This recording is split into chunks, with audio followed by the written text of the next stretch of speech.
Nah, dan buat Indonesia kan istilah koalisi ini bukan yang baru juga. Dulu kita kenal ada koalisi merah putih, ya kan? Yang ada Bu Mega juga, gitu loh. Iya kan? Jadi sebetulnya istilah koalisi itu sesuatu yang buat bangsa Indonesia, masyarakat kita sesuatu yang udah biasa juga. Sekalipun memang tidak ada di istilah peraturan perundangan dan segala macam.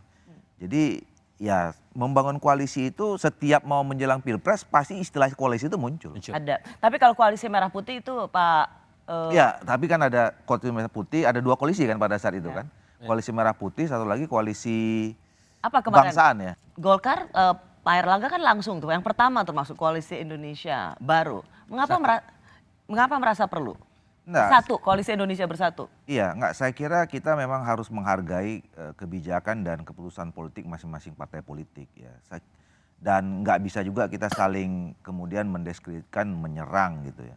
Saya setuju bahwa PDI Perjuangan sekarang ini belum menentukan siapa calon presidennya. Pertama karena memang secara konstitusi mereka cukup sendiri. Ya, jadi mungkin momentumnya belum pas untuk menyampaikan itu. Nah sama juga dengan partai-partai politik yang lain. Ya.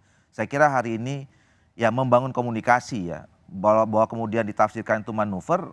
Ya itu biasa saja juga, orang mau pilpres, setiap mau pilpres kita juga melakukan komunikasi politik. Ancang-ancang dari sekarang manuver politik begitu. Kenapa Golkar merasa perlu mengambil ancang-ancang dari sekarang?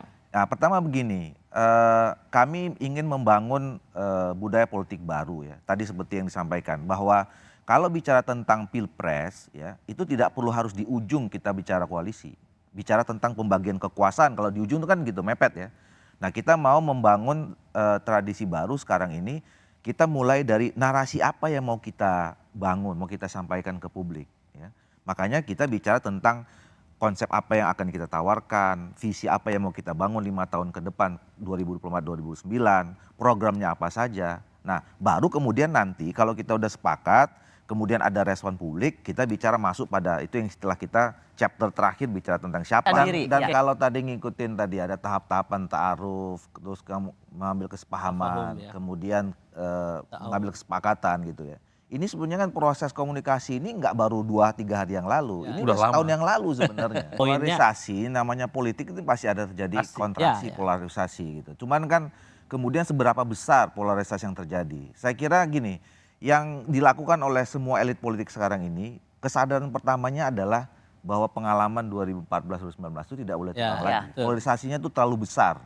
Nah oleh karena itu salah satu kanalisasinya adalah bagaimana dibuat kalau bisa tidak dua gitu ya. Nah tergantung pada elit politik. Nah sekarang ini sebetulnya ini mungkin salah satu cara komunikasi yang dibangun, ya interaksi sesama partai politik, tadi elit politik ini dalam rangka membangun supaya mengurangi soal dampak polarisasi. Kalau dalam waktu 1,5 tahun besok sampai 2024, ya itu terjadi, itu saya kira bisa minimal.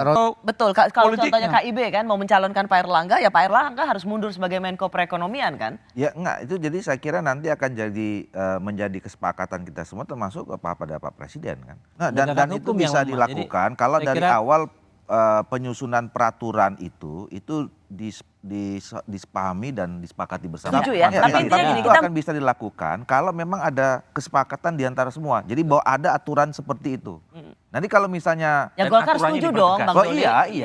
Oke, setuju. Sehingga kalau nanti misalnya ada yang ngeles, nanti semua juga begitu nanti pada akhirnya. Dan itu begitu semua harus dimulai. Realitanya omong kosong begitu loh.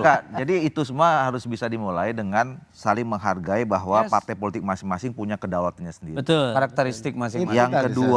Yang kedua tidak saling menyerang antar pimpinan partai politik. Nah itu kalau ini kita bisa mulai. Nah yang tadi yang cerita-cerita ini bisa jalan.